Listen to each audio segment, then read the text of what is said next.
ويسألونك عن الروح قل الروح من أمر ربي وما أوتيتم من العلم إلا قليلا ولئن شئنا لنذهبن بالذي أوحينا إليك ثم لا تجد لك به علينا وكيلا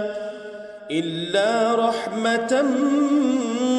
من ربك إن فضله كان عليك كبيرا قل لئن اجتمعت الإنس والجن على أن يأتوا بمثل هذا القرآن لا يأتون بمثله ولو كان بعضهم لبعض ظهيرا ولقد صرفنا للناس في هذا القرآن من كل مثل فأبى أكثر الناس إلا كفورا